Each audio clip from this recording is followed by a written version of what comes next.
আমি চিত্রাঙ্গদা, আমি রাজেন্দ্র নন্দিনী, নহি দেবী নহি সামান্যা নারী। রবীন্দ্রনাথের সৃষ্ট চরিত্র চিত্রাঙ্গদা। আজকে কাকাতুয়া কেন চিত্রাঙ্গদাকে স্মরণ করে শুরু করছে সেটা জানার জন্য আপনাদের দেখতে হবে পুরো এপিসোডগুলো। পরিচয় করিয়ে দিই, আজকের কাকাতুয়ার গেস্ট আমার খুব কাছের একজন দিদি, শ্রাবন্তী ভট্টাচার্য। নমস্কার, কেমন আছো দিদি? ঠিক আছে। সেটা হচ্ছে তোমার ছোটবেলা, তোমার বড় হয়ে ওঠা, তোমার বর্তমান, সেই ব্যাপারে তুমি যদি কিছু বলো। আচ্ছা, এটা তো অনেকটা বড়, আমি খুবই সংক্ষেপে বলছি। আমি ছোটবেলার আমার কলকাতাতেই জন্ম এবং এই অঞ্চলেই আমি বড় হয়েছি, কিন্তু আমার রুট, আমার বাবার বাড়ি সেটা হচ্ছে বাঁকুড়া হামিরহাটি গ্রামে, বাঁকুড়া জেলার খুবই প্রত্যন্ত একটি গ্রাম। আমি প্রত্যেক বছর পুজোতে এবং চড়কে আমাকে ওই গ্রামে ফিরে যেতে হতো। এখন শুধুই পুজোতে যাই, আমি কলকাতার পুজো হাতে গুনে বোধহয় 2-3 বার কাটিয়েছি, মানে পুরো পুজো।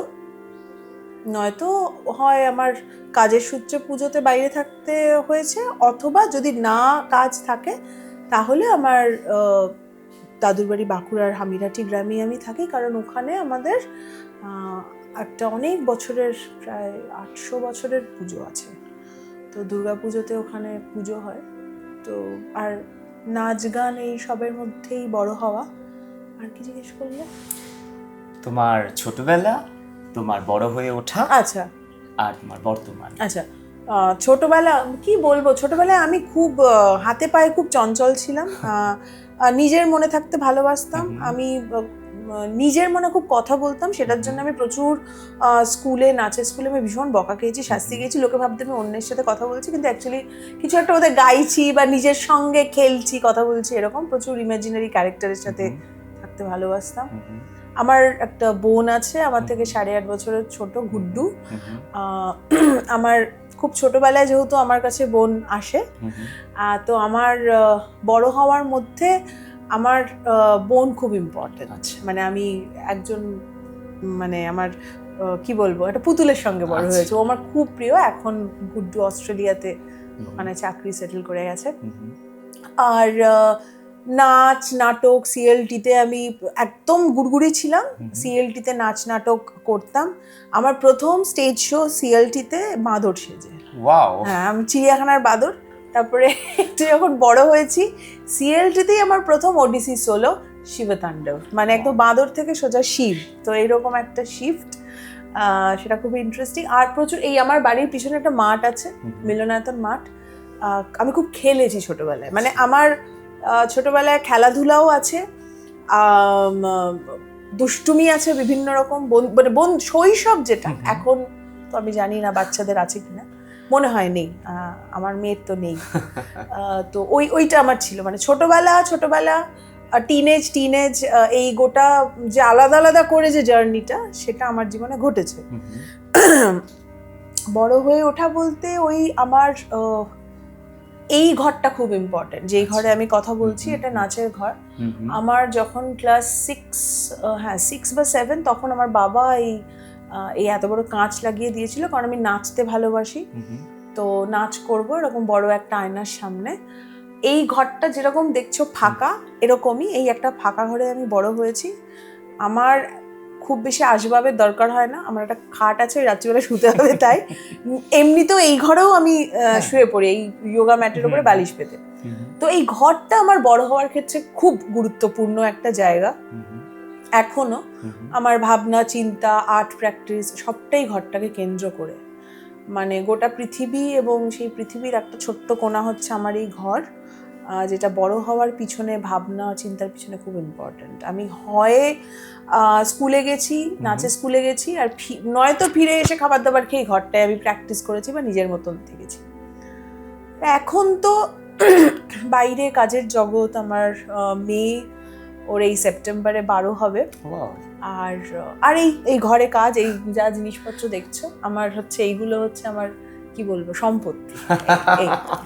যোগা ম্যাট, বই, এই ঘরটা হচ্ছে আমার জীবনের অ্যাসেট যাকে বলে। এটার বাইরে আমি খুব মানে আমাকে খুঁজে না পাওয়া গেলে কোথাও এইখানে পাওয়া যাবে। হ্যাঁ, সো কাকাতুয়া জানতে পারলো যদি শ্রাবন্তী দিদিকে কোনো খুঁজে না পাওয়া যায়, যদি শ্রাবন্তী দিদিকে মনে হয় যে আমি শ্রাবন্তী দিদির সাথে কথা বলবো, ফোনে পাচ্ছি না, কোনো কিছুতে পাচ্ছি না, বাড়িতে এসে বেল বাজিয়ে যদি এই রুমটা এসে ঢুকতে পারি তাহলে শ্রাবন্তী দিদিকে একদম। পেয়ে যাবো। খুব ভালো লাগলো, ভীষণ ভালো লাগলো। তো দিদি, আমরা শুনলাম তোমার মেয়ের কথা, সেপ্টেম্বরে তার birthday. Happy birthday in advance, জানিয়ে দিও অবশ্যই ওকে। তো happy independent mother is very proud for you. তো তুমি বলো একটু এই ব্যাপারটা, এই যে নোশন বলবো না, এই যে কথাটা হ্যাপি ইন্ডিপেন্ডেন্ট মাদার, এটার ব্যাপারে তোমার কি ভাবনা চিন্তা? আমার মেয়ের নাম নিধা, আর এই নামটা সারেগামা পাধা নিধা, সেইখান থেকে নিধা। তো আমার কাছে হ্যাপি ইন্ডিপেন্ডেন্ট মাদারের সবার কাছেই নিজের নিজের একটা কনসেপ্ট থাকে। আমরা ইন্ডিপেন্ডেন্ট বলতে না মূলত একটা অর্থাৎ টাকা পয়সার ট্রানজাকশনের দিক থেকে বুঝি। আমার মনে হয় ইন্ডিপেন্ডেন্ট বিষয়টা না আরো অনেক বড়। আমি ডেফিনেটলি আমার মেয়েকে আমার কাছে রেখে বড় করছি, কিন্তু নিধার বাবা শুভজিৎ ও আমার খুব ভালো বন্ধু এখনো। আমরা নিজেদের মতন করে থাকি, ও ওর বাড়িতে থাকে, ওর 24 ঘন্টা কাজ, আমি আমার বাড়িতে, যেটাকে এখন আমরা বিভিন্ন টার্মসে নিয়ে ফেলি, যেমন সেপারেটেড। হ্যাঁ, আমরা সেপারেটেড, কিন্তু আমরা খুব ভালো বন্ধু। নিধাকে আমি যেরকম বড় করছি, শুভজিৎও বড় করছে, শুভজিতের মতন করে সময় দিচ্ছে।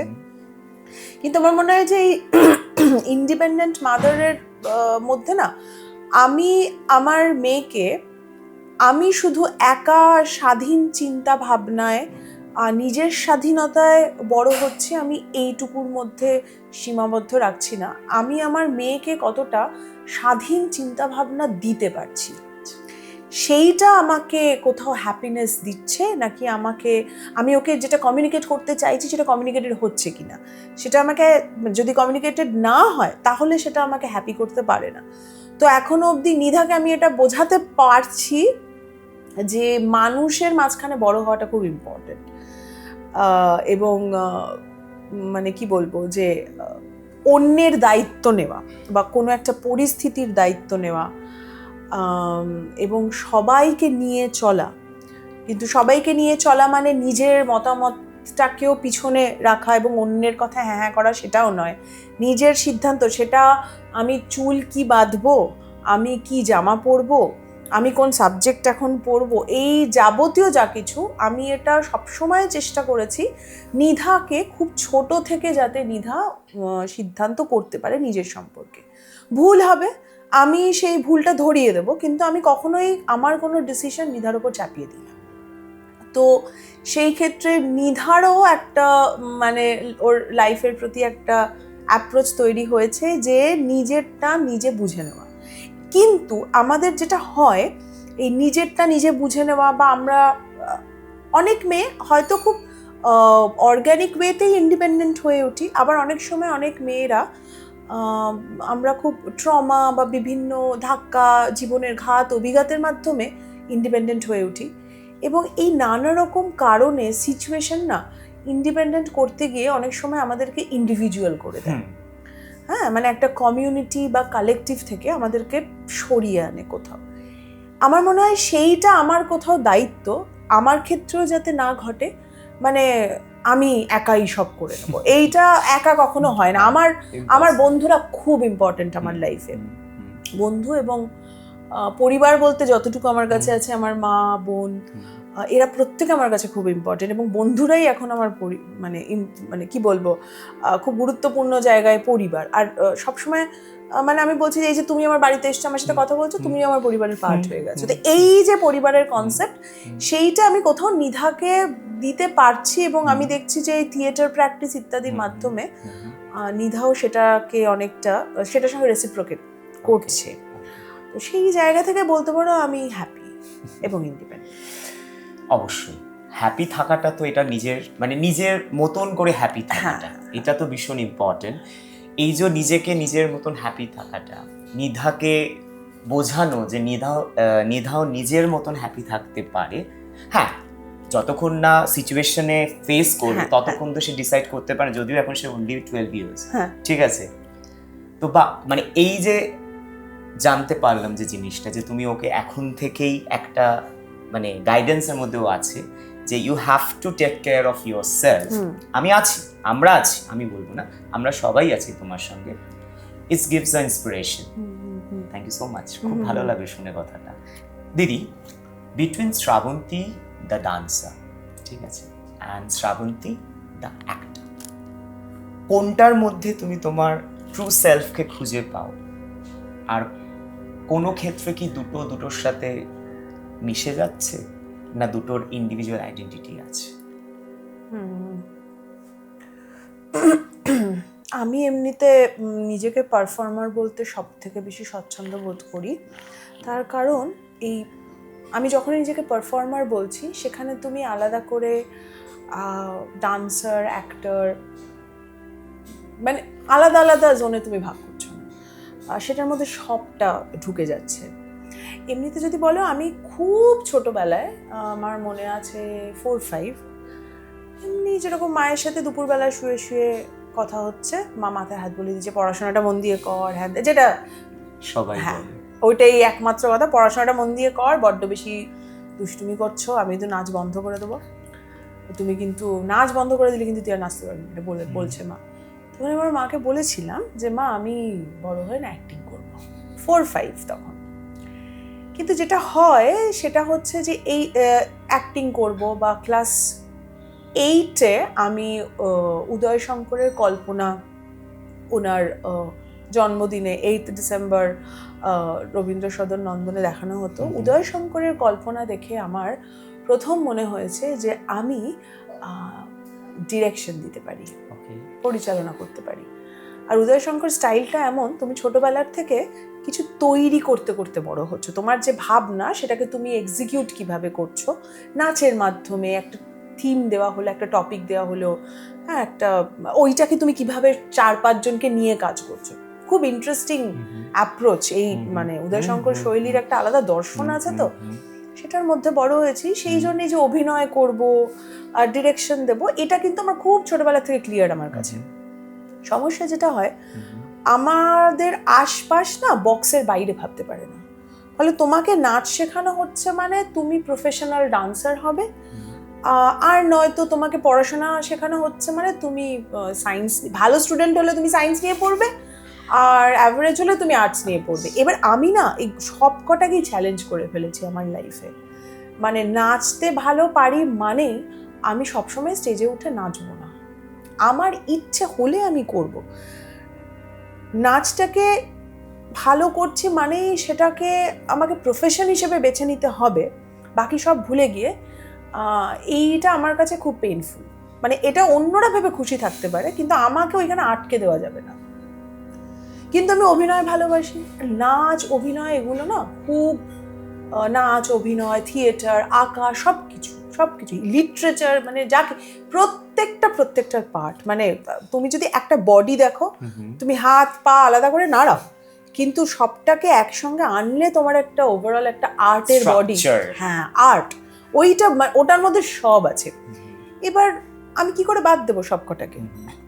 আমি হয়তো সব কটা ক্ষেত্রে কাজ করতে পারবো না, কিন্তু সবটার কটা নলেজ আমার থাকতে হবে। তবে গিয়ে আমি যদি ছবি দেখি, সিনেমা বা পেন্টিং দেখি, তাহলে হয়তো আমি নাচটাকে একটা জায়গায় নিয়ে যেতে পারবো।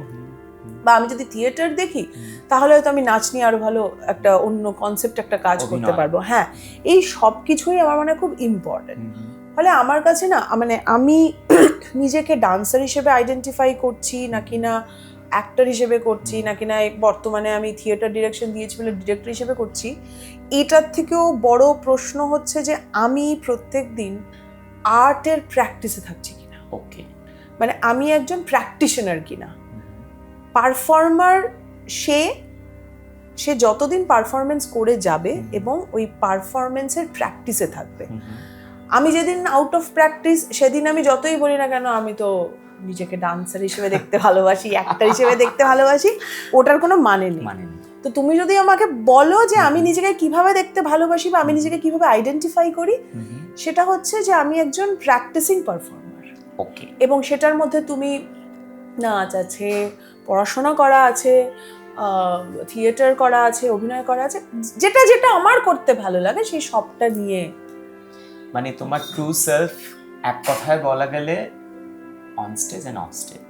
হ্যাঁ, অন স্টেজ, অফ স্টেজ, এবং অবশ্যই এই ঘরটা ইম্পর্টেন্ট, রাস্তাটা ইম্পর্টেন্ট, সবটা মানে 24 ঘন্টা আমার কাছে, মানে আমি বলছি যে 24 ঘন্টায় আমার এই আইডেন্টিটি, মানে এর আমি জানি না 24 ঘন্টাই তো প্র্যাকটিসেই, মানে ঘুমান, এই যে আমি ধরো ঠিক করছি আমি 8 ঘন্টা বা আজকে আমার একটু দেরি হয়ে গেল শুতে, আচ্ছা ঠিক আছে অন্তত 6 ঘন্টা ঘুমোতে পারবো। কেন? মানে কেন আমার কাছে 6 ঘন্টা বা 8 ঘন্টা ঘুমটা ইম্পর্টেন্ট? কারণ যাতে পরের দিন আমি আমার প্র্যাকটিসে থাকতে পারি, আমার শরীরে যেন কোনো সমস্যা না হয়, কারণ আমার শরীরটা খুব ইম্পর্টেন্ট, আমি যেই ফর্মের মধ্যে রয়েছি, যেই কাজগুলো করতে চাই। তো আমার কাছে ঘুমোনোটাও হচ্ছে আমার কাছে প্র্যাকটিস, যে আমি সকালে আমাকে উঠতে হবে এবং আমাকে এই সময়ের মধ্যে ঘুমোতে হবে, এই সময়ের মধ্যে খেতে হবে। তো এটাও তো প্র্যাকটিসের পার্ট। আমরা জেনারেলি এগুলোকে খুব আলাদা করে দেখি, তো আমার জন্য সেটা নয়, সবটাই এক জায়গায়, সবটাই হচ্ছে আর্ট আর সেটার সাধনা। হ্যাঁ মানে আসলে কি বলতো, আলাদা করে সাধনা করছি সেটা, মানে এটা আমার একটা পার্ট অফ লাইফ। হ্যাঁ, মানে আমার লাইফ Part of এইটা, life. তুমি আমাকে যদি Part of life. বুঝতে চাও তাহলে মানে শ্রাবন্তীদির 6 ঘন্টা 8 ঘন্টা ঘুমটা খুব ইম্পর্টেন্ট, ওটা দিয়েও তুমি আমাকে ডান্সার হিসেবে অ্যাকচুয়ালি ডিকোড করতে পারো অ্যাকচুয়ালি। ডেফিনেটলি সুন্দর উত্তর, ভীষণ সুন্দর উত্তর। মানে এই যে practice makes a man perfect, বা practice make a person perfect. বিরোহীর মা নায়িকা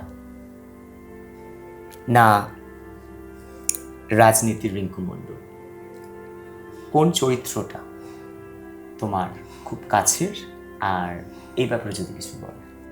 আচ্ছা, বিরোহীর মা যে চরিত্রটা, মানে জমিদার যে চরিত্রটা, সেইটা তো ডেফিনেটলি অথর ব্যাক ক্যারেক্টার। প্রদীপ্তদা খুবই যত্ন করে চরিত্রটা লিখেছেন, ইনফ্যাক্ট প্রদীপ্তদা মানে বিরোহীটাই খুব যত্ন করে লিখেছেন, বানিয়েছেন। আসলে আমি না ওরকম আলাদা করে রিঙ্কু আমার কাছে খুব কাছের বা জমিদার কাছের, এটা বলাটা খুব মানে ভুল হবে যে একজনই কাছে। যখন আমি একজন অভিনেতা হিসেবে যেই চরিত্রটা করছি, সেই চরিত্রটা যদি লিড হয়, বা সেই চরিত্রটা যদি সেকেন্ড লিড হয়, বা সেই চরিত্রটা যদি সাধারণের চোখে ইনসিগনিফিক্যান্ট হয়, হয়তো 1 মিনিটের আমার স্ক্রিন প্রেজেন্স বা স্টেজ প্রেজেন্স, এই প্রত্যেকটা চরিত্র না তার জায়গায় খুব ইম্পর্ট্যান্ট। তো আমি যখন একজন অভিনেতা, আমি যখন এই চরিত্রগুলোকে অ্যাকসেপ্ট করব বলে, তখন কিন্তু সেটাকে আমি ছোট বড়, লিড নয়, এই জায়গায় আমি দেখতে পারবো না। আমি অ্যাকসেপ্ট করার আগে সেটা নিয়ে বিচার বিবেচনা করতে পারি, কিন্তু যখন আমি অ্যাকসেপ্ট করছি, এরা প্রত্যেকেই সমানভাবে ইম্পর্টেন্ট। যদি আমি সেই সমান গুরুত্ব না দিই, তাহলে আমি ওই চরিত্রটাকে ফুটিয়ে তুলতে পারবো না। ওই চরিত্রটার প্রতি যে জাস্টিস, সে তো আমি নই, সে তো একটা চরিত্র, সে তো জমিদার বা রিঙ্কু, তুমি যে দুটো চরিত্রের কথা বললে, তো এই দুটো চরিত্রই আমার কাছে ইম্পর্টেন্ট, কারণ তারা তাদের জায়গায় ওই ঘটনা বা ওই কন্টেন্ট যেটাকে আমরা বলি, সেইটার পরিপ্রেক্ষিতে কিন্তু তারা ভীষণ গুরুত্বপূর্ণ, যতটুকু সময় তাদের উপস্থিতি থাকুক না কেন। আর সেইটাকে ডেলিভার করা ওই সততা বা কনভিকশনের সাথে, সেটা আমার একজন পারফর্মার হিসেবে দায়িত্ব। আমি সেই দায়িত্বকে কখনো ছোট বড় হিসেবে মানে ক্যালকুলেশনের মধ্যে দিয়ে গিয়ে আমি কখনো ওটা করতে পারি, তাহলে আমার কাজ বা আমার পারফরমেন্স বা আমার প্র্যাকটিস বা ওই চরিত্র বা যিনি এই কাজটা কনসিভ করেছেন বা গোটা ইউনিট, তাদের সঙ্গে ইনজাস্টিস করা হবে বলে আমার মনে হয়। তো যে কোনো চরিত্র, আমার থিয়েটারে তিতুমির নাটকের জঞ্জালির চরিত্র আমার কাছে সমানভাবে গুরুত্বপূর্ণ, তার কারণ এই এক একটা চরিত্র করার সময় আমরা তো নিজেদের ভিতরটা দেখতে পাই, আমার মধ্যে এই চরিত্র, আমার সঙ্গে এই চরিত্রের কি মিল আছে, কি অমিল আছে, এই চরিত্র সমাজের কোথায় দাঁড়িয়ে, সেইখান থেকে এই চরিত্র কিভাবে সমাজটাকে দেখছে, এই সব কিছুর মধ্যে না আমরা প্রত্যেক দিন এক একটা চরিত্র না আমাদের একটু একটু করে পাল্টে দেয় মানুষ হিসেবে। তো আমার কাজটাই এমন যে আমি মানুষ, মানে নিজেকে সর্বক্ষণ অ্যানালিসিস করতে করতে যেতে হয়, এবং সেটার ফলে কখনো আমি স্লিপ করে যাচ্ছি, ভুল ডিসিশন নিয়ে ফেলছি, বা কখনো আমার মনে হচ্ছে যে না এইভাবে ভাবতাম, আজ থেকে এইভাবে ভাববো, এবং সেটা কিন্তু এই চরিত্রগুলোই হেল্প করে। তো আমার কাছে এরা প্রত্যেকে খুব important. Nice, definitely every character has its own speciality. মানে কারণ যখন একটা থিয়েটার প্রেজেন্টেশন বা এনি স্টেজ প্রেজেন্টেশন হয়, তো অবশ্যই সেই চরিত্রটা তো তোমার মানে ইনবিল্ড যেটাকে বলে আর কি, মানে নিজের ভিতর থেকে জিনিসটা এক্সপ্রেসড হয়। তো obviously every character has its own significance. সুন্দর, বেশ ভালো লাগলো, দারুণ। ফ্র্যাঙ্কেনস্টাইন খুব কাছের একটা প্রোডাকশন, তো সেটা যাত্রাপথটা কিভাবে শুরু, অ্যাকসেপ্টেন্স অন স্টেজ একটু বলো শুনি। ফ্র্যাঙ্কেনস্টাইন আমার বরাবরই পছন্দের টেক্সট। আমার নাচ এবং ইংরেজি সাহিত্য নিয়ে পড়াশোনা, তো সেই কারণে ফ্র্যাঙ্কেনস্টাইনটা আমার খুবই মানে যেটা হয় যে কিছু কিছু গল্প, তারপরে উপন্যাস আমাদের জীবনে সবসময় ট্রাভেল করে আমাদের সাথে। তো আমাকে যেটা হিট করেছিল সেটা হচ্ছে যে কোভিডের সময় লকডাউনে ন্যাশনাল থিয়েটার আমি সাবস্ক্রিপশন নিই, এবং সেখানে আমি ফ্র্যাঙ্কেনস্টাইন নাটকটা দেখে আমার মনে হয়েছে যে এই ক্রিচারের চরিত্রটা আমাদের এখানে জয়রাজকে দিলে জয়রাজ ভালো করতে পারবে। এই একটাই চিন্তা যেটা আমাকে এই নাটকটা করতে পুশ করে। তারপরে আমি ডিসাইড করি যে নাটকটাকে আমি অ্যাডাপ্ট করব, নাটক এবং এই টেক্সটটাকে আমি অ্যাডাপ্ট করব, এবং সেটার জন্য আমার যা যা পড়াশোনা, যা যা সিনেমা দেখা, যা যা পেইন্টিং দেখা, যা যা যেভাবে আমরা নিজেদেরকে একটা কাজের জন্য প্রিপেয়ার করি, আমার নিজেকে প্রিপেয়ার করতে ধরো 1.5 বছর মতো সময় লাগে। জয়রাজের সাথে অনর্গল এই ক্যারেক্টারটা নিয়ে কথা বলা, বাসবদা আমাদের একজন কোলাবোরেটর, বাসব মল্লিক, উনি রিনাউন্ড সিনেমাটোগ্রাফার, ওনার সাথে এই টেক্সটটা নিয়ে মানে ঘন্টার পর ঘন্টা কথা বলা, এবং সেখান থেকে নানা রকম দিক উঠে আসে। কথা বলে এসেই আমি সঙ্গে সঙ্গে স্ক্রিপ্ট লিখতে বসতাম। মানে এরকম নয় যে উনি খুব মানে স্ক্রিপ্ট লিখবো বলে আমাকে হেল্প করছেন, কিন্তু হয় না যে প্রচুর কনভারসেশন তোমাকে, হ্যাঁ তোমাকে খুব মানে খুব এনরিচিং হয় আর কি। সেইটা করে এসেই আমি মানে ওর সঙ্গে কনভারসেশনগুলো করে এসে আমি লিখতে বসতাম, যে আমি ওকে যে প্রশ্নটা করছি সেই উত্তরটাও কি দিচ্ছে। তো এইরকম একটা প্রসেসের মধ্যে দিয়ে আমি প্রায় 1.5 বছর ধরে গিয়েছি, এবং অ্যাক্টার্স যারা তারা 1 বছর 4 মাস। তো এই একটা মানে ধরো তুমি 2 বছর 4 মাস মতন একটা নাটক নামানোর জন্যে আমার প্রিপারেশন টাইম, অ্যাক্টরদের প্রিপারেশন টাইম, একটা মানে কি বলবো, একটা সময়কে অনেকটা নিজেদের জীবনে দিয়েছি আর কি, একটা সময় দিয়েছি একটা নাটক নামাতে। তো তুমি বলতে পারো যে ফ্র্যাঙ্কেনস্টাইনের জার্নিটা না ভীষণ সময় নির্ভর আর কি। ওরকম 15 দিনে একটা নাটক নামিয়ে দেবো, এইটা আমার ফ্র্যাঙ্কেনস্টাইনের ক্ষেত্রে আমার মনে হয়নি যে আমার এই ক্ষমতা নেই। মানে অনেকেই পারেন করতে, কিন্তু আমি এই দিক থেকে অত্যন্ত অক্ষম একজন ব্যক্তি, আমার সময় লাগে করতে, এবং সেটা কালেকটিভ বা আমার যারা কোলাবোরেটর আমাকে হেল্প করেছেন। আর তবে নভেলে যেটার এন্ডিং যেরকম বা যে অ্যাপ্রোচ থেকে লেখা, 1818-তে তো এটা লেখা হয়েছে, মেরি শেলি লিখেছেন, আর আমি করছি 2025-এ এটাকে নাটক। তো এই যে 200 বছরের কিছু বেশি সময়, এর মধ্যে থেকে মেয়েদের জীবনযাত্রা, আমাদের রাজনৈতিক পরিস্থিতি, দুটো বড় বড় যুদ্ধ হয়ে গেছে, আমাদের দেশ স্বাধীন হয়েছে, অনেক অনেক ঘটনা ঘটে গেছে।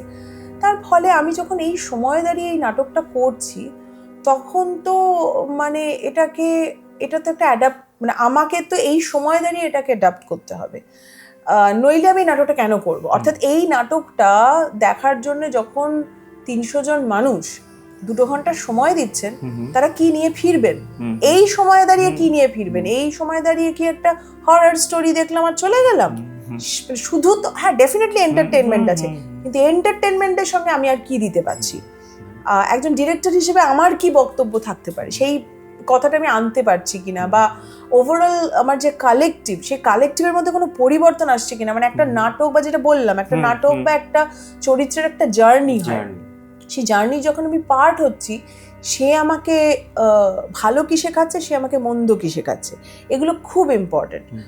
তো তুমি বলতে পারো যে ফ্র্যাঙ্কেনস্টাইনের জার্নিটা না মূলত আমরা প্রত্যেক দিন কতটা মানুষ হয়ে উঠতে পারছি। আমি মানুষ হয়ে জন্মে গেছি মানেই আমি মানুষ হয়ে গেলাম, সেটা নয়। আমরা অনেকে 40 বছর বয়সে, 45-60 বছর বয়সেও মানুষ হয়ে উঠতে পারি না। আমরা অনেক রকম কাজ করি যেটা পশু পাখিরাও করে না, যেটাকে আমরা ইনহিউম্যান বলি, অমানসিক আচরণ বা অমানসিক হয়ে ওঠা। তো এই নাটকটা না ওই জার্নিটার কথা বলে, যে আমি প্রত্যেক দিন কতটা মানুষ হয়ে উঠতে পারছি। তো সিভিলাইজড ঠিক বলবো না, অ্যাকচুয়ালি আমি কতটা হিউম্যান হয়ে উঠতে পারছি। মানে তুমি দেখবে যে একটা কুকুর বিড়ালকেও আমরা বলি না যে দেখো মানুষের মতন কাজ করে, যে মান এবং হুঁশ আছে। তুমি সেটা পৃথিবীর যেই প্রান্তেই থাকো না কেন, সিভিলাইজেশনটা একটা কনসেপ্ট, মানে কিছু মানুষের কনসেপ্ট। যে ধরো আন্দামানে যে জারোয়ারা থাকে বা যাদেরকে উৎখাত করে দেওয়া হবে বলে এখন কথা হচ্ছে, তারাও তো তাদের মতন করে রয়েছে প্রকৃতিকে নিয়ে, বাকি মানুষদের নিয়ে। তো সেই প্র্যাকটিসটার কথা আমি বলছি। সেটা কিন্তু 10টা বই পড়েই যে হবে তা নয়। অনেকে কিন্তু হয়তো 10টা বই পড়েনি, তারপরেও তার মধ্যে না মায়া, মমতা, সহমর্মিতা এগুলো রয়েছে। ওইটা প্র্যাকটিসের প্রশ্ন। ওটা রোজ আমি কিভাবে নিজেকে দেখছি আয়নায়, সেইটা। তো Frankenstein is very close to your heart. মানে অনেক, এই ঘরটা নিশ্চয়ই একটা ভীষণ, হ্যাঁ এইখানে বসেই আমি লিখেছি। এই রুমটা তো একটা ভীষণ নিশ্চয়ই একটা ইম্পর্টেন্ট জায়গা, মিটিংস সবকিছু, অনেক রকম মানে আলোচনা আলাপ সব, মানে শুধু সেটা এই ঘরটা আমার প্রেমের জন্য খুব ইম্পর্টেন্ট। মানে প্রেম, আমার বাচ্চাকে বড় করা, আমার নিজের বড় হয়ে ওঠা, যাবতীয় বিষয় এই ঘরটা খুব গুরুত্বপূর্ণ হ্যাঁ আমার জীবনে। ওকে, একজন নৃত্যশিল্পী, একজন অভিনেত্রী, একজন ডিরেক্টর, একজন সমাজসেবী, একজন মা, এটাকে যদি ক্রোনোলজিক্যালি সাজাতে বলা হয়, তুমি কিভাবে সাজাবে? বাবা, আচ্ছা ওকে, আমার খুব মনে নেই কি কি বলেছো। আমি শুধু এইটুকুনি বলতে পারি যে প্রথমে আমি রাখবো মা। আমি বাচ্চা জন্ম দিয়েছি বলে মা প্রথমে রাখছি সেটা নয়, কিন্তু বাচ্চা জন্ম দিলেই যে মা একজন হয়, না দিলে যে হয় না এরকম নয়। এবং নারী পুরুষ নির্বিশেষে যে কেউ মা হতে পারে, এটা আমি মনে করি। তো তার কারণ এই মা, মাতৃত্ব, মায়া, মমতা এইগুলোর সঙ্গে না এমপ্যাথি জড়িয়ে। এবং আমি যদি এমপ্যাথেটিক হই, তাহলে আমি যেই ফিল্ডেই কাজ করি না কেন, সেটা আমি একটা থিয়েটার বানাই বা আমি একটা 5টা মানুষের সঙ্গে অভিনয় করি, কি আমি একা নাচ করি, এই সব কিছুর মধ্যে, বা কি আমি বা রাস্তায় বেরিয়ে কাজ করি, যেটাকে আমরা সমাজসেবা বলি, এই সব কিছুর মূলে যে চালিকা শক্তি সেটা হচ্ছে এমপ্যাথি। আর এই মা, মাটি, মাতৃত্ব, মায়া, মমতা, এই সব কিছুর ক্ষেত্রে না এমপ্যাথিটা খুব ইম্পর্টেন্ট। তো সেই কারণে মা হিসেবে যে কাজটা, মানে নিজের বাচ্চাকে বড় করছি আমি সেই কাজের কথা বলছি না, সবাইকে নিয়ে থাকা, সবাইকে ভালোবাসা, সবার প্রেমে পড়া, এইটা আমার মনে হয় আমার এই মা যে আইডেন্টিটিটা, এটা ভীষণভাবে এটার উপর ওয়ার্ক করে। তো আমার সেই কারণে আমি মাটাকে সবার আগে রাখতে চাই। তো দিদি, মুজাহেমত করার জন্য সাহসী বলবো, কিভাবে পেলে? আচ্ছা, প্রথমত মুজাহেমত যখন আমি করি তখন একদমই সাহসের জায়গা থেকে করিনি, খুব রেগে গিয়ে করেছিলাম। আচ্ছা, ঠিক আছে, প্রচন্ড রাগ হয়েছিল। আমি যেখানে নাচ শিখেছি, আমার সেই সময় কাছের বন্ধু যারা, বা আমার যিনি, যেটাকে আমরা গুরু বলি শাস্ত্রীয় নৃত্যের জায়গাতে, তাদের কাছ থেকে আমি শিখেছি, তাদের সঙ্গে সময় কাটিয়েছি, কিন্তু আমি এরকম একটা দিন এসেছিল, আমি যেদিন দেখছি যে পলিটিক্যাল কথা কেন বলা যেতে পারে, তো সে আমি দেখছি যে তখনও কোভিডটা আমাদের হয়নি, হবে তার আগে। তো কলকাতায় এই এনআরসি নিয়ে বিক্ষোভ দেখাচ্ছেন জনগণ, এবং আমার যিনি গুরু বা আমার যারা বন্ধু বান্ধব তারা যারা যেই পলিটিক্যাল পার্টি এনআরসিকে ভারতবর্ষে আনতে চান, হিন্দু মুসলিম বিভেদ করতে চান, তাদের সামনে গিয়ে যেদিনকে মানুষ মার খাচ্ছে, লাঠি পেটা খাচ্ছে পুলিশের কাছে, সেই দিনকেই তারা গিয়ে তাদের সামনে নাচ করছে। তো এটা দেখে না আমার খুব রাগ হয়েছিল, সত্যি কথা রাগ, এবং প্রথমে রাগ হয়েছিল, তারপরে আমার খুব কষ্ট হয়, তারপরে আমি মানে গোটা জিনিসটা তাদের দিক থেকে না আমার দিকে এসে আমার মনে হয় যে এর জন্য আমিও দোষী।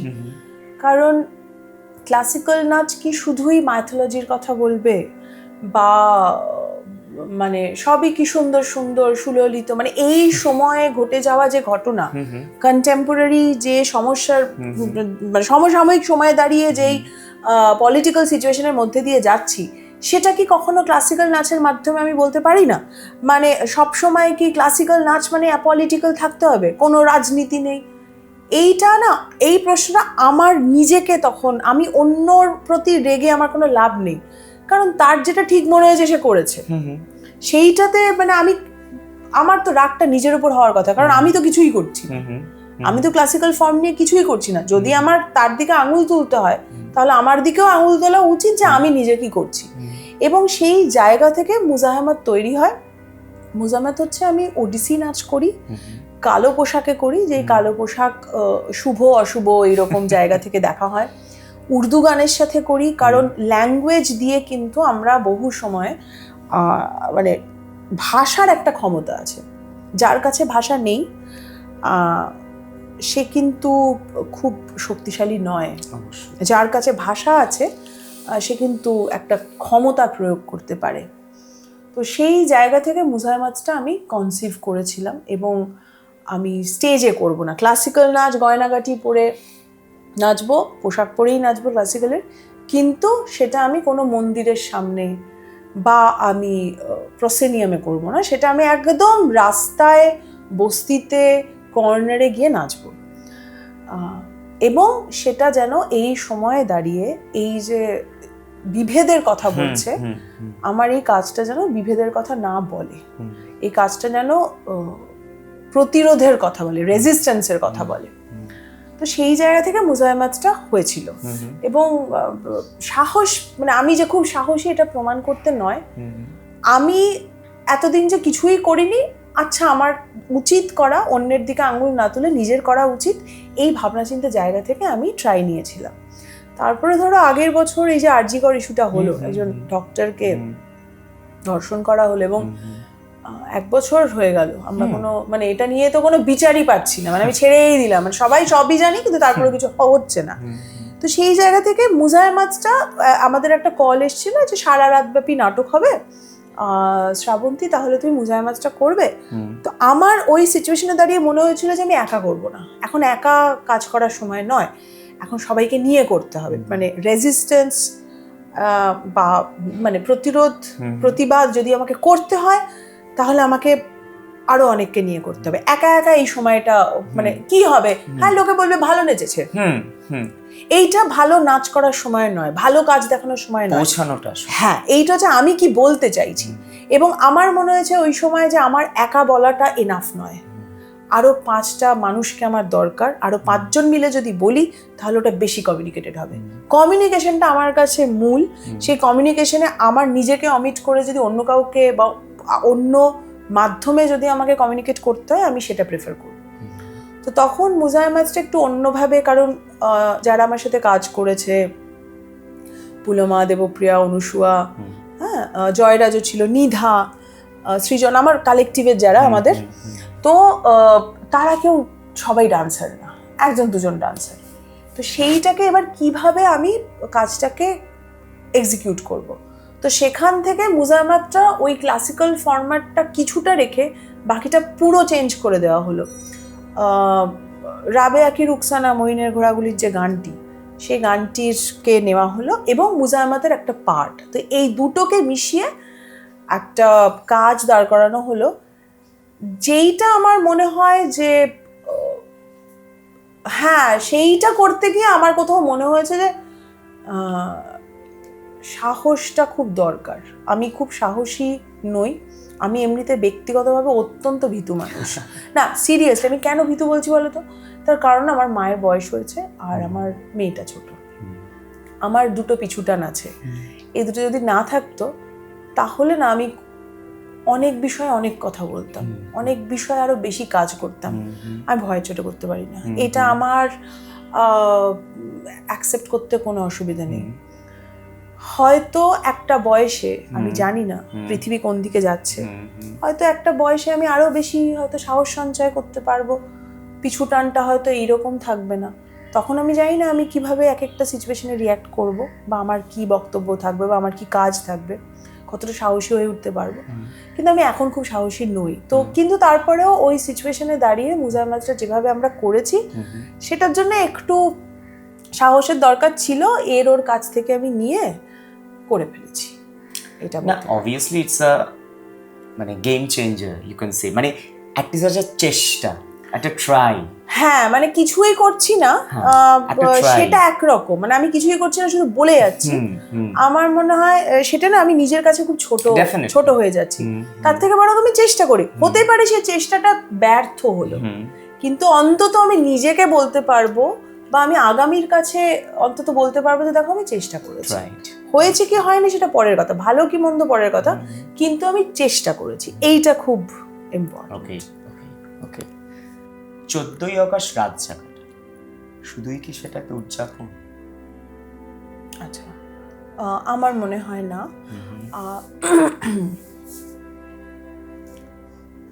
আসলে যে কোনো প্রতিবাদ বা প্রতিরোধ খুব গম্ভীর মুখে হতে পারে না, হ্যাঁ, এবং কি বলবো, সেটার না একটা শোরগোল থাকতে হবে। সেটার মানে আমি বলছি যে ঘৃণার যেরকম একটা উদযাপন আছে, ঘৃণার বিরুদ্ধে দাঁড়ানোরও একটা উদযাপন প্রয়োজন। আর আমরা এখন যে সময়ের মধ্যে দিয়ে যাচ্ছি, আমরা কিন্তু এই হেট্রেড, মানুষের প্রতি কি বলবো নিষ্ঠুর হওয়া, মানুষ বা যে কোনো প্রাণী বা প্রকৃতির প্রতি নিষ্ঠুর হওয়া, এটাকে না আমরা ভীষণভাবে নর্মালাইজ করতে চাইছি। সেটা কিভাবে? সেটা হচ্ছে রিলস বলো, হ্যাঁ, রিলসের মাধ্যমে, বা সোশ্যাল মিডিয়া, হ্যাঁ, মিডিয়ার এখন কাজই হচ্ছে নেগেটিভিটি ছড়ানো।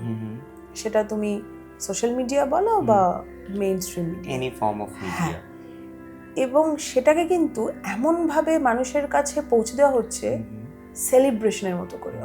অনেক মানুষ সেটা থেকে আনন্দ পাচ্ছে, সেটাতে পার্টিসিপেট করে ফেলছে। তাহলে বিপরীতে যে অবস্থানটা, এটাকে আমি কিভাবে কমব্যাট করব? এরকম ভাবে দাঁড়িয়ে গুরুগম্ভীর গলায় করা যায় না, সেটার জন্যেও একটা উন্মাদনা লাগে, সেটার জন্যেও প্রচুর মানুষের পার্টিসিপেশন লাগে। তো আমার মনে হয় যে শুধুই যদি উদযাপন হিসেবে ধরি, সেটা ভুল হবে। মানুষও তো এতদিন ধরে অপেক্ষা করছে, বহু মানুষের অনেক রকম লিমিটেশন থাকে, সবসময় সবাই পেরে ওঠে না সব কিছুতে পার্টিসিপেট করতে। তারপরেও কিছু মানুষ কিন্তু আগের বছরের তুলনায় অনেক কম, কিন্তু তারপরেও বহু মানুষ রাস্তায় নেমেছে, সেটা ভীষণ গুরুত্বপূর্ণ। এবার তুমি যদি আমাকে বলো আমি নেমেছি, না আমি নামিনি, আমি 14th অগস্ট রাস্তায় নামিনি, তার আগে ডেফিনেটলি মুজায়ামাত যতদিন ধরে বা আমাদের চিৎকার যেভাবে করে যাওয়া যায় আমি গেছি। তবে এই গোটা বিষয়টা নিয়ে চেষ্টা করছি একটা নাটক করার, যেরকম আমাদের মাকরন সাঠে বলে একজন মারাঠি নাট্যকার আছেন, খুবই বড় মাপের একজন নভেলিস্ট, নাট্যকার। উনি একটি স্ক্রিপ্ট লিখেছেন, তো উনি চান সেই স্ক্রিপ্টটা নিয়ে বাংলাতে প্রথম নাটক হোক। তো সেই নাটকটা ইংরেজিতে ট্রান্সলেশন করে পাঠিয়েছেন, বাংলাতেও করে পাঠিয়েছেন। তো আজকেই মানে বাড়িতে সন্ধেবেলা সবাই আসবে, ওই নাটকটার কাজ আজ থেকে শুরু হবে। অর্থাৎ সময় বা বিভিন্ন রকম ঘটনা, নানা রকম অপশন আমাদের ভুলিয়ে দিতে চাইবে কি ঘটেছে। কি ঘটছে আশেপাশে। আমাদের দায়িত্ব সেইটাকে মনে রেখে কাজ করে যাওয়া। যদি আমি নিজে না করতে পারি তাহলে মেক শিওর করা যে পাশের জন যেন ভুলে না যায়, আর যে কাজ করতে চাইছে তাকে আটকে না দেওয়া। অ্যাপ্রিশিয়েট করা, হ্যাঁ, অ্যাকনলেজ করা। তো সেই জায়গা থেকে না 14 তারিখ রাস্তায় দাঁড়াইনি ঠিকই, কিন্তু ওই জার্নিটার মধ্যে আছি, সেই কারণে একটা নাটক করব। কারণ দেখো, আমাদের প্রত্যেকের তো কিছু না কিছু মাধ্যম থাকে, যেই কথাটা আমি এমনি বলতে পারছি না স্বাভাবিক আলোচনার মাধ্যমে, সেটাকে আমি কিভাবে মানুষের কাছে পৌঁছে দেবো। যে ছবি আঁকছেন তিনি ছবির মাধ্যমে পৌঁছে দিচ্ছেন, যেরকম পিকাসোর গুয়ের্নিকা, বা যিনি লিখছেন তিনি লেখার মাধ্যমে পৌঁছে দিচ্ছেন, যেরকম মানিক বন্দ্যোপাধ্যায়ের এত এত লেখা, বা আমরা ইলিয়াসের চিলেকোঠার সেপাই, এক একটা সময়কে তারা ধরে আনছেন, বা যিনি মহিলাদের কথা বলতে চান, হ্যাঁ, একজন মহিলার অবস্থানের কথা বলতে চান, ফ্রিডা কালোর ছবি যদি দেখি, কি সিলভিয়া প্লাথের কবিতা বা রোকেয়ার লেখা যদি পড়ি, তাহলে কিন্তু আমরা বুঝতে পারবো যে শুধুই আমার ভালো লাগে আঁকতে, শুধুই আমার লিখতে ভালো লাগে বলে কাজটা করছি তা নয়, সেটার মাধ্যমে আমি কি রেখে যাচ্ছি মানুষের কাছে, আমি কি বার্তা দিচ্ছি, আমি কি স্ট্যান্ড নিচ্ছি, আমি কোন দিকে দাঁড়াচ্ছি। এইটা আমার মনে হয়, এইটা না, এটা ইন্ডিভিজুয়াল উদযাপন থেকে না, এটা কালেকটিভ উদযাপনের দিকে যায়, সেটা আরো বেশি, হ্যাঁ, ইম্প্যাক্ট হয়তো সময় লাগে, কিন্তু সেটার ইন্টেন্সিটি আরো বেশি। এবং এই সবটাকেই আমার মনে হয় কোনোটাকেই বাদ দিতে পারবো না। যাই অন্যায়ের বিরুদ্ধে, আমার মনে হয় সেটাকে শুধুই উদযাপন বলে খাটো করে দিতে আমরা পারি না। এইটুকুই বা কজন করতে চায়? মানুষ তো হাত গুটিয়ে বসেই থাকতে চায়। একটা গাছকে যখন কেটে ফেলা হচ্ছে, আমি জানি এই গাছটার কারণে আমি বেঁচে আছি, কিন্তু সে চিৎকার করতে পারছে না, বলতে পারছে না বলে আমিও কিছু বলছি না। কিন্তু আমার তো ক্ষমতা আছে যে এই যে আমি অনর্গল তোমার সাথে কথা বলছি, তো একটা গাছ কাটা হলে আমি বলতে পারবো না যে ওকে কেটো না, বা একটা বোম ফেলে একটা বাড়ি উড়িয়ে দেওয়া হলে আমি বলতে পারবো না যে এটা করো না। কিন্তু আমি না বেছে নিচ্ছি যে আমি এই ক্ষেত্রে বলবো, এই ক্ষেত্রে বলবো না। এই ক্ষেত্রে আমি পার্টিসিপেট করতে পারছি না রাত্রিবেলা, সেই কারণে আমি বলে দিচ্ছি যে এটা তো জাস্ট একটা উন্মাদনা, লোকে আসছে, ও দুদিনে ঘরে ঢুকে যাবে। নিশ্চয়ই দুদিনে ঘরে ঢুকে যেতে পারে, কিন্তু ওই একটা দিন তো সে রাস্তায় ছিল সারা রাত এইটার প্রতিবাদে। সেইটা আমার মনে হয় যে আমরা যদি সেইভাবে দেখি, দর্শনটা যে যার নিজস্ব পার্সপেক্টিভ, মানে কিভাবে আমরা দেখছি জিনিসটা, এটা ভীষণ ইম্পর্টেন্ট। মানে সবাই হয়তো ইন্ডিভিজুয়ালি গিয়ে মানে সেম হাঁটা বা সেম ভাবে থাকতে পারলাম না, কিন্তু আমি অন্যকে ডিসকারেজও করতে পারি না। অ্যাকচুয়ালি এটাই হচ্ছে আসল, ডিমোটিভেট আমি করছি না। মানে আমি বলছি যে আমি সকাল থেকে রাত অবধি এক্সারসাইজ করছি না, আমি ভুলভাল খাবার খাচ্ছি, আমি আমার ওজন বাড়াচ্ছি, এবং আমাকে যদি কেউ সেটা নিয়ে চারটে কথা বলে যে তুমি তো তোমার ফিটনেস নিয়ে ভাবছো না, তখন আমি সেটাকে বডি শেমিং হিসেবে করছি। হ্যাঁ, আমি ভাবছি না যে হতে পারে সেই মানুষটা কনসার্ন থেকে আমাকে বলছে, অবশ্যই সেটাকে আমি একরকমভাবে দেখছি। আবার আমি যেহেতু করছি না, যে করছে, যে সকাল থেকে রাত অবধি খাটছে, আর কি হবে খেটে, ও লোক দেখানো খাটে, এইটা আমার মনে হয় বাড়াবার। এটা আমরা কিন্তু ছোট পরিসর থেকে শুরু করি এবং সেটা না বড় পরিসরে ছড়িয়ে যায়, যে আমি স্ট্যান্ড নিচ্ছি না মানে আমি ঠিক করে দেবো ও স্ট্যান্ড নেবে না। যদি কেউ নেয় তখন আমি তাকে ক্রিটিসাইজ করছি, ওর স্বার্থেও স্ট্যান্ড নিয়েছে, হ্যাঁ রে ভাই ওর স্বার্থেই স্ট্যান্ড নিয়েছে তোর মতন বসে দিই, হয়ে গেল, মিটে গেল। একটা ছেলে বা মেয়ে, ঠিক আছে, সে ধরো প্রত্যন্ত গ্রামে থাকে, ঠিক আছে, তার খুব শখ সে থিয়েটার করবে বা ভবিষ্যতে সে অ্যাক্টিং করতে চায়। তো তার ধরো কোনো পরিচিতি নেই, সে কিচ্ছু জানে না, কোনো কিছু জানে না, হয়তো তার কাছে এই ইনফরমেশনটা শুধু আছে যে সে কলকাতায় আসলে কিছু একটা ওয়ে আউট সে পেতে পারে, কিন্তু তার রুট ম্যাপটা কি হওয়া উচিত, মানে কিভাবে সে যদি মানে কানেক্ট করে, কিভাবে সে তার লক্ষ্যের দিকে পৌঁছে যেতে পারে। আচ্ছা, গ্রাম থেকে মূলত বলছো? হ্যাঁ, মানে যেখানে রিচটা খুব কম। মফস্বলে প্রচুর থিয়েটার দল আছে। সবসময় আমার মনে হয় যে এটা একটা পাওয়ার পলিটিক্স। তো মানে কলকাতায় আসলেই তোমার আর্ট প্র্যাকটিস হবে, বা যে কোনো জিনিস হবে কলকাতার বাইরে হবে না, এটাই তো। আমি প্রদীপ্তদার সাথে কাজ করেছি, আমরা তেঘরটা থেকে শ্যুট করেছি, সেখানেও কিন্তু অ্যাক্টর আছে, আর সেখানে লালন বলে একটা দল আছে যারা রেগুলার থিয়েটার করে। হ্যাঁ, এবার বিষয়টা হচ্ছে যে রেকগনিশন, আমাকে কতজন রেকগনাইজ করতে পারছে। রেকগনিশন পাওয়ার আগে যেটা সব থেকে ইম্পর্টেন্ট সেটা হচ্ছে প্র্যাকটিস করা, শেখা। যিনি প্রত্যন্ত গ্রামে থাকেন সব সময় না তার পক্ষে একটা জায়গায় গিয়ে শিখে ওঠা সম্ভব হয় না, সেটা কিন্তু বহু ক্ষেত্রে অর্থনৈতিক কারণে। তো এটার জন্য আমি কাকে দোষ দেব? যারা অর্থনীতিটা দেখছে। অর্থাৎ সবটাই না পসিবল। যে ক্ষমতায় বসে আছে সে ওই পসিবিলিটিগুলোকে আটকে রেখেছে। তার ফলে আমি এখানে হয়তো 5টা অপশন বলে দেবো, আমি কলকাতায় থাকি, আমার অবস্থান থেকে আমি বলে দেবো, কিন্তু যিনি গ্রাম থেকে আসবেন তিনিই একমাত্র জানেন তার স্ট্রাগল, তার লিমিটেশন। আমি না জেনে আমি 4টে বলে দিতে পারি, হ্যাঁ এই তো শনি রবি সারাদিন স্কুল করলো, কলেজ করলো, বা হয়তো ওখানে তো ছেড়েই দিলাম, স্কুল বন্ধই হয়ে গেছে।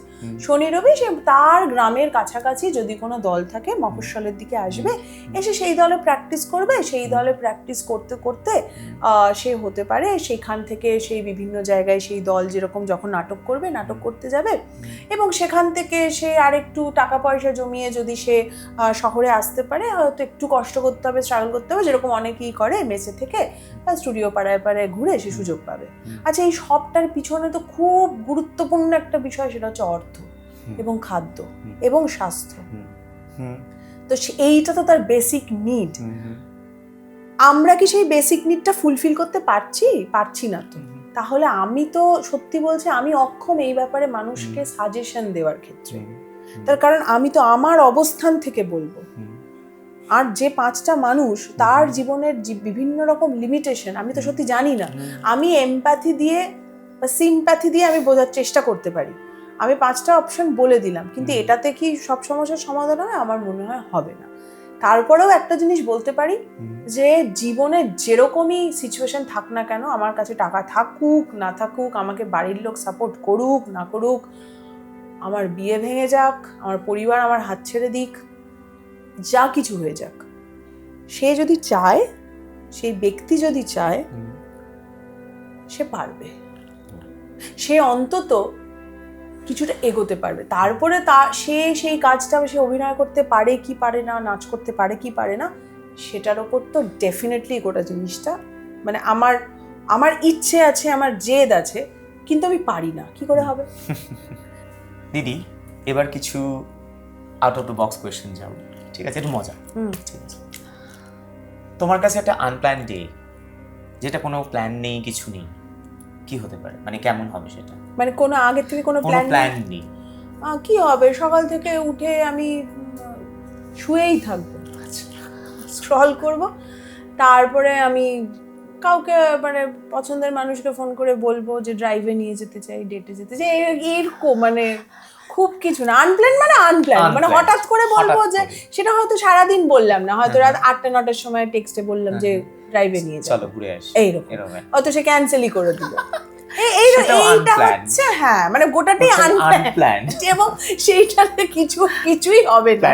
রাস্তায় দাঁড়িয়ে কিছু খেতে পারি, ঘুরতে যেতে পারি। আমার এরকম আনপ্ল্যান হয়েছে যে আমি আমার একজনের সঙ্গে দেখা করতে যাওয়ার কথা, তো আমার কাছে ফোন আসলো যে এখন যাব না, মানে কাজ পড়ে গেছে, তো ওই মিটিংটা হবে না। তো আমি তখন কি করলাম, আমি আর ফিরে আসলাম না, আমি না সেই রাজারহাট হয়ে এদিক দিয়ে ঘুরে ঘাড়ে আমি তবে বাড়িতে এসেছি। মানে একটা নিজের, হ্যাঁ, একটু রাস্তায় দাঁড়িয়ে বাসন্তী হাইওয়ের ওখানে একজন আচার বিক্রি করে না, এই কাঁচের গাড়িগুলোর মধ্যে গোল গোল গামলার মধ্যে আচার, তো ওনার থেকে আমি 2 রকম আচার নিলাম, খেলাম। আনপ্ল্যান্ড এইভাবে হয়ে যায়, হ্যাঁ, এরকমই মোটামুটি। আচ্ছা, একটা আনপ্ল্যান্ড গেল। এবার ধরো একটা প্ল্যান্ড সোলো ট্রিপ, যেটা তুমি অনেকদিন ধরে প্ল্যান করছো কিন্তু যেতে পারছো না, সেরকম একটা বলো। সেটা হচ্ছে আমি অরোরা বোরিওলিস দেখতে চাই। ওকে, একটু বলো, একটু জায়গাটা একটু বলো। অরোরা বোরিওলিস যেখান থেকে দেখা যায় তোমার আইসল্যান্ড থেকে দেখা যায়, বা তোমার ফিনল্যান্ড থেকেও ভালো দেখা যায়। ওই আকাশের মধ্যে সবুজ সবুজ আলো হয়। প্রচন্ড ঠান্ডার জায়গা, আমার ঠান্ডাতে খুব সমস্যা, আমি প্রচন্ড শীতকাতুরে, কিন্তু ওটাই আমার কাছে চ্যালেঞ্জ, যে ঠান্ডার জায়গায় গিয়ে অরোরা এরকম আমি অ্যাকচুয়ালি আকাশ দেখতে খুব ভালোবাসি, মানে ভর্তি ভর্তি তারা।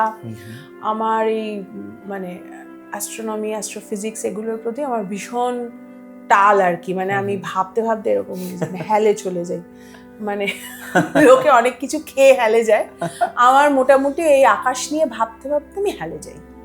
মানে আমার একটা খুব ইচ্ছে আছে হচ্ছে টেলিস্কোপের। এবং আর্যভট্ট যেখানে বসে ইয়ে করেছিলেন, তারাগিনা বা এরকম একটা, জয়রাজ বলেছিল একটা কি গ্রাম আছে বিহারে, সেখানকার ওই মাঠটায় বসে নাকি উনি তারা ইয়ে করতেন, গণনা করেছিলেন। তো ওই রকম একটা জায়গা, শিমুলতলাতে ভীষণ ভালো অবজারভেটরি। হ্যাঁ, তো আমার আকাশ এবং আকাশের তারা বা এই যে ব্যাপারটা আমার কাছে খুব ভীষণ, মানে আমি এটার মধ্যে বলতে পারো, এটার মানে মিউজিক, আমি এরকম এই ঘরটার মধ্যে এই আলোটা জ্বালিয়ে দিয়ে, ছোট্ট একটা আলো জ্বালিয়ে দিয়ে, যে স্পেসের অ্যাম্বিয়েন্স, হ্যাঁ। তো ওই জন্য আমার অরোরা বোরিয়ালিস, তুমি যদি বলো যে আমার ড্রিম প্ল্যান, সোলো ট্রিপ, হ্যাঁ হ্যাঁ হ্যাঁ, নাইস। ঘাড় ব্যথা হয়ে যাবে সেটা কিছু হবে না, সেটা আস্তে, ওটা তো ভালো লাগার জিনিস। ঘাড় ব্যথা হয়ে যায় তো। ছোটবেলায় যেমন ছাদে শুয়ে, দাদুর বাড়ির ছাদে শুয়ে দেখতাম ভর্তি ভর্তি তারা, সেটা তো এখন গ্রামেও দেখা যায় না, আলোর কারণে। আমার মনে অনেক প্রবলেমস, মানে অনেক পলিউশন, এইগুলোর জন্য তো অনেক রকম প্রবলেমস হয়। নাইস, খুব ভালো। মানে এটা প্ল্যান্ড হতে পারে। ওকে, সোলো ট্রিপ। তো এমন একটা প্রজেক্ট যেটা তুমি করতে চাইছো বা অনেক দিন ধরে প্ল্যান করে আছো, বাট এখন অবধি সেটা, ইটস আ ড্রিম প্রজেক্ট যদি বলি, সেটা একটা কিছু মানে? না, আমার এরকম কোনো ড্রিম প্রজেক্ট নেই। আচ্ছা। যখন যে কাজটা করি সেটাই ড্রিম প্রজেক্টের মতন আর কি, মানে মানে ওইটা করবো তাহলে এইগুলো কি। তো আমার কাছে প্রত্যেকটা প্রজেক্টই সমানভাবে ইম্পর্ট্যান্ট, কারণ হতেও পারে এই প্রজেক্টের পরে আমি মরে গেলাম, তখন আমি তো কম এফোর্ট দিতে পারবো না, আমার কাছে খুব ইম্পর্টেন্ট। তো আলাদা আমার কোনো ড্রিম প্রজেক্ট নেই। হ্যাঁ, তুমি বলতে পারো যে কাজ করে যাওয়া, মানে আমার মৃত্যুর দিনেও যেন আমি কাজ করে যাচ্ছি, কাজ করতে করতে চলে গেলাম, এইটা আমার মনে হয় আমার জন্য খুব ইম্পর্টেন্ট। মানে আমি নিজেকে এইখানে দেখি, মানে থেমে গেছি, বসে গেছি, মানে আমি বলছি যে হয়তো একটা বয়সে আমি হয়তো খুব হাত পা নেড়ে পারফর্ম করতে পারবো না, বা আমি লিখবো তখন লেখার আমার আর্ট, হ্যাঁ, মানে আমি বলছি যে আমার জীবনের এই যে জার্নি, এই অভিজ্ঞতা, সেটা আমি লিপিবদ্ধ করে যাবো, আমি লিখে যাব, কিন্তু আমি কাজে থাকবো। মানে এইটা তুমি স্বপ্ন বা বাস্তব যাই বলো না কেন, এটাই। হ্যাঁ হ্যাঁ, মানে কাজে থাকা, হ্যাঁ, সারাদিন অ্যাক্টিভ থাকা, হ্যাঁ হ্যাঁ, অ্যাক্টিভিটির মধ্যে, হ্যাঁ হ্যাঁ হ্যাঁ। নাইস। এমন একটা সিচুয়েশন উইথ আ স্টুডেন্ট, ঠিক আছে, যেটা তোমার মনে হচ্ছে ভীষণ টাফ সিচুয়েশন, ঠিক আছে, মানে যেখানে তুমি কিছু বলতে পারছো না, কিছু করতে পারছো না, বাট মনে মনে খুব রাগ হচ্ছে, এরকম কোনো সিচুয়েশন আছে? প্রথমত আমার কোনো স্টুডেন্ট নেই। আচ্ছা। হ্যাঁ, মানে আমি বলছি যে শিক্ষক হওয়া এটা একটা না অনেক বড় দায়িত্বের ব্যাপার। আমি নিজেকে একদমই শিক্ষক হিসেবে দেখি না। আমি বহুবার প্ল্যান করেছি নাচ শেখাবো, আমি অধৈর্য হয়ে পড়েছি। লোকজন এসেছে নাচ শিখতে, অনেকে ঘ্যানও করে নাচ শিখবে বলে, চেষ্টাও করেছি, কিন্তু আমি দেখেছি যে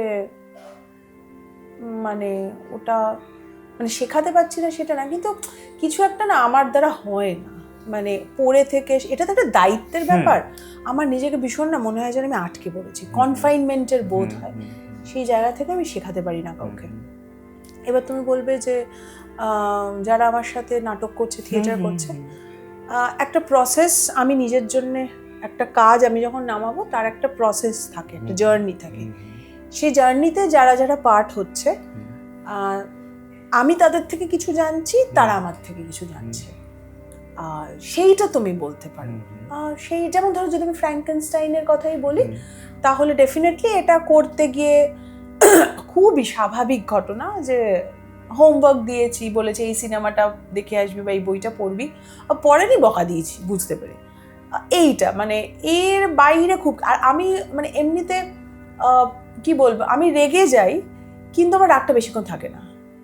তার কারণ আমার মনে হয় যে আলটিমেট তো কি ফলাফল সেটা খুব ইম্পর্ট্যান্ট। রেগে যাওয়াটাও স্বাভাবিক, যেরকম রাগটাকে ভুলে সেই মানুষটার পরিস্থিতি বুঝে তাকে সরি বলাটাও খুব স্বাভাবিক মনে হয় আমার।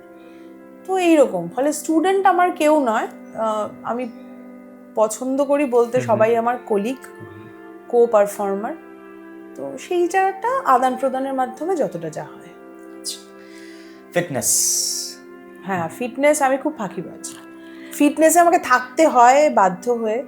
আমি লোকজনকেও খুব জ্ঞান দিই, এই তোর ওজন বেড়ে যাচ্ছে, তোমার ওজন বেড়ে যাচ্ছে, এইসব। হ্যাঁ ওই তো লেগা টেগা রয়েছে।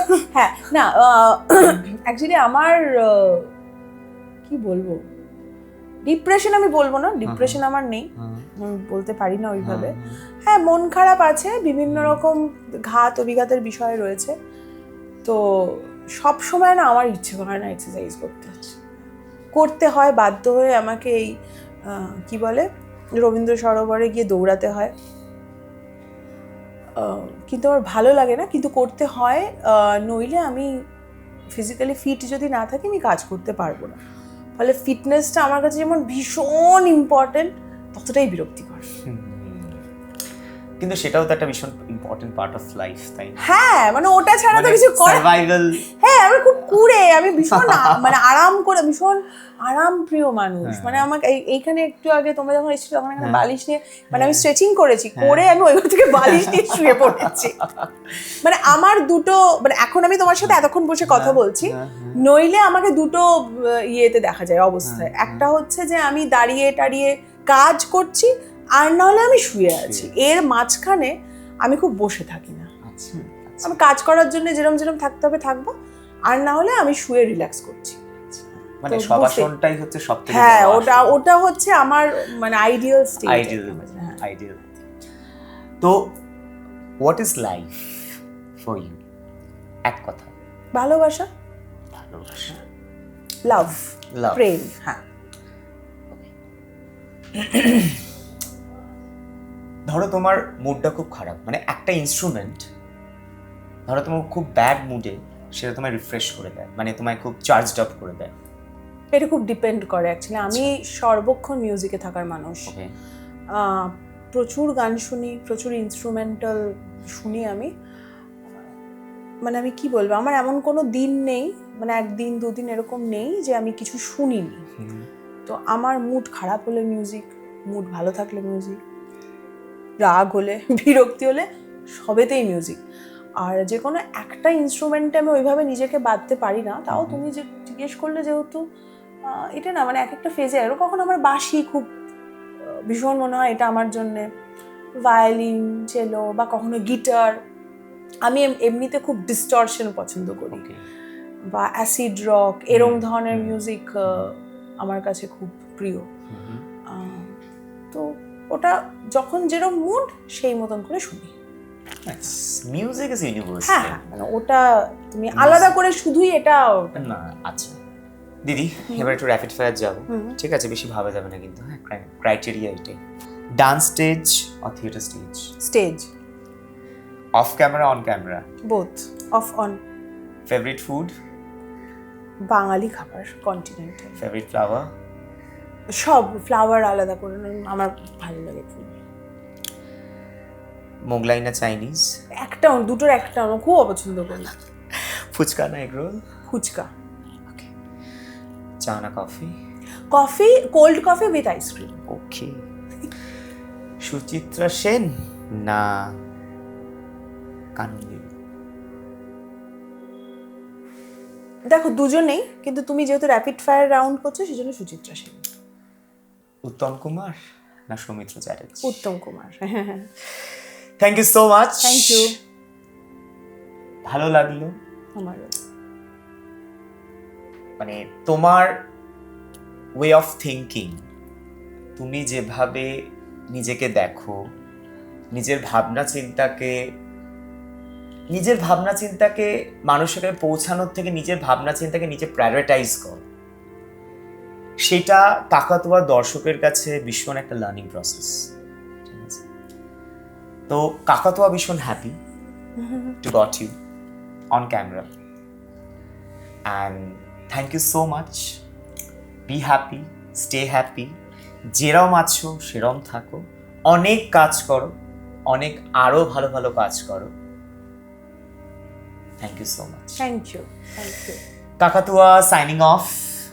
আশা করি আপনারা বুঝতে পেরেছেন পুরো এপিসোডটা দেখে কেন আমি রবীন্দ্রনাথের সৃষ্ট চরিত্র চিত্রাঙ্গদা দিয়ে শুরু করেছিলাম।